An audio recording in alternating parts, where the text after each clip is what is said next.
Trump's going to war with Fox News again. You know, at some point, I think he's just going to cut the cord, right? Like at some point, it's over. There's this little interview that's going to be happening tomorrow night, I believe, with Baier and Kamala Harris. And Donald Trump isn't really too psyched about it. Kamala Harris, of course, has gotten kind of a pass, if you would, from most of the mainstream media. And I think the fact that she's actually sitting down with Baier is actually proof, ladies and gentlemen. I mean, real proof that she's scared. As she should be. I mean, you've seen the polls, for goodness sakes. The new NBC News one has them tied in a two-way race and has Trump winning if there's a third candidate, which of course there is. Jill Stein comes to mind. And so Kamala's freaking out.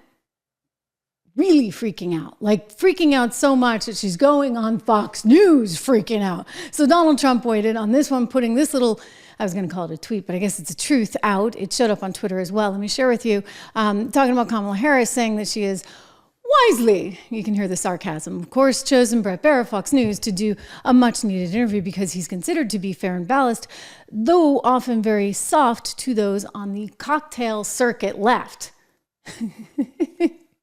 So I guess, you know, if you're at the right cocktail parties, you're on the cocktail circuit. I would have preferred seeing a more hard-hitting journalist, but Fox has grown so weak and so soft on Democrats constantly polluting the airways with unopposed Kamala representatives that it doesn't matter anymore. Hopefully the people will understand on November 5th and early voting make America great again. So he's not too impressed with the idea that she's sitting down with Baier. Is he going to give her a fair shot? I mean, I can tell you what people are worried about. They're worried that she's going to get the similar sort of red carpet treatment that she's gotten, whether it be over at The View, whether it be at ABC, CNN, or the raunchy podcast that she's gone on. They're very, very worried about that, or specifically the royal treatment that she got on CBS News. Remember that? Because, well, here, I'll jog your memory. She went on CBS News, 60 Minutes. It's supposed to be this sort of journalism with a capital J. And they edited her interview so that she sounded really good. It's almost like the campaign had a hand in editing this thing. Of course, the funny thing happened on the way to the forum. Clearly, the left hand's not talking to the right because the internet people put it up online as a 60 Minutes overtime thing. And so America got to see the whole interview and the real answer, the real word salad answer to the question on the, I believe this one was on the Middle East. Let's take another look at this. Here she is with Whitaker, Bill Whitaker, the reporter. But it seems that Prime Minister Netanyahu is not listening. Well, Bill, the work that we have done has resulted in a number of movements in that region by Israel that were very much prompted by or a result of many things, including our advocacy for what needs to happen in the region. But it seems... Takes her a while, okay? So look at the version that aired. Prime Minister Netanyahu is not listening. We're not going to stop pursuing what is necessary for the United States to be clear about where we stand on the need for this war to end. Good thing she's got some friends over at CBS, right? So this is what people are worried about. They're like, okay, is Fox News going to pull the exact same thing? This came up actually in a tweet. Here's Baier proudly tweeting out that he's got this interview and everything, and there's this exchange that goes down. Somebody else says, you know, there's no way that Baier is going to agree to any preconditions with the Harris campaign. Knowing Brett, I would expect a tough, fair interview. And he writes back, thank you, Tom. There were no preconditions to get the interview. No one has the questions ahead of time except me. No topic is off the table. And if there is any editing, it will be very minimal for timing and will be editorially the same question and answer. We are pre-taping the interview right before my live show on Wednesday in Pennsylvania. Okay, so do you notice anything about that? People are a little freaked out because he says, if there is any editing, it will be very minimal. And people are like, okay, no, we're kind of over that.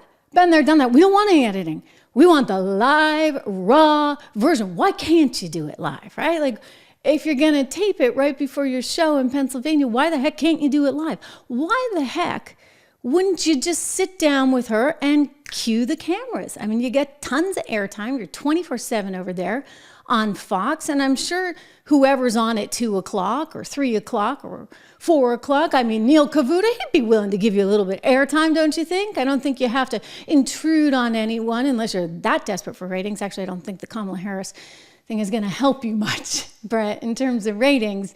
All that said, will he be fair with her, or is he going to edit her stuff? I actually, knowing him and knowing Fox, I think that they're under a microscope here, and they're going to bend over backwards to make sure that they don't do what the CBS Newses of the world are doing.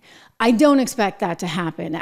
It's tough because there's a ton of word salad. And so when you say, I'm going to edit perhaps for timing, what does one do?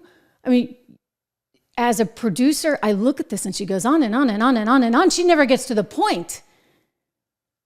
And so you naturally want to edit her. Like, it's just natural instinct. You're like, oh my gosh, lady, enough. But you see, it's important that you don't edit her at all. In fact, America needs to understand how poorly equipped she is, how she can't get to the point. And so that's pretty critical. It's like, for example, I'll tell you, when we were producing this show and we had these little things on the shorts, right? Do you guys ever watch the shorts? Thumbs up for the shorts. And so we do something, say, for example, on Biden and his slowing demeanor and his clear mental challenges that he was suffering from. And there would be like these long pauses where he wouldn't say anything. And so my editor on the team naturally would try to clip those. And he'd say, okay, well, we're going to tighten this up. I'm like, no. You have to actually allow that to breathe. You have to give it in real time because the American public needs to hear exactly. And by the way, he's super conservative. It's not like he was trying to do Joe Biden any favors. He just thought, well, we got to clean this up and we're only allowed 60 seconds on a short, so let's fix it. This is the problem. So everybody's, running around fixing it. And like I said, he's not trying to do Joe any favors. It's just kind of difficult as a viewer to watch and experience that word salad like we had to see. Prime Minister Netanyahu is not listening.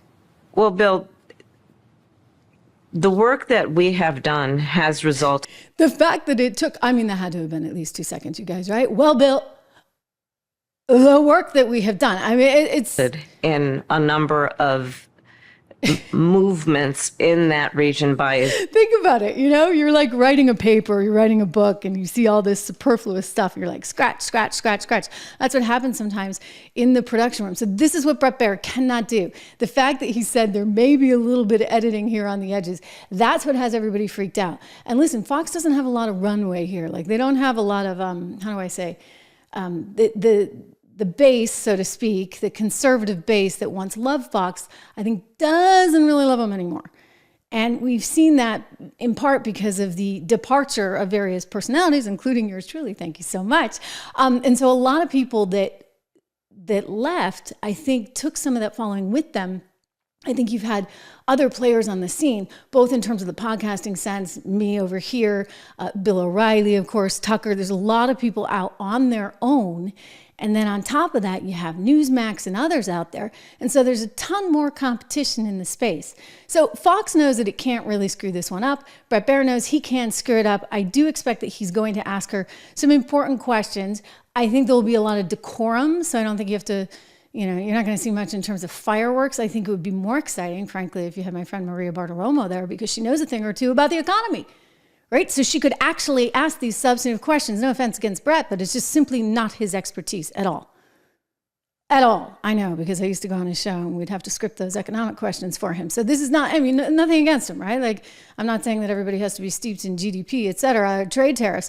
But Maria would have made sense, but Maria would have been tough because, there would have been real questions. It's kind of like, for example, the fact that Kamala just blew off Bloomberg and the Economic Club. The first is just for the record and for those people watching on television. The Economic Club of Chicago and Bloomberg both invited Vice President Harris to a similar interview about her economic plans that she has declined so far. I'm sure. There's no way she's doing that one. She may go on Fox with Brett, but she's definitely not going to the Chicago Economic Club and sitting down with the editor-in-chief of Bloomberg, although I guarantee you he'd go easy on her. Much more easy than he's going on Trump. I mean, I got to show you those. We got like fisticuffs going on in Chicago.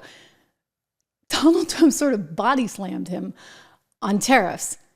I mean, this is good. This is good TV. It's good TV. We're going to get to all of that in a second. But again, I think the bottom line here is she's freaking out. She doesn't know what to do. She's going to come up with a solution. And that means, I'm going to go out there and do more media. And hopefully they will be nice to me.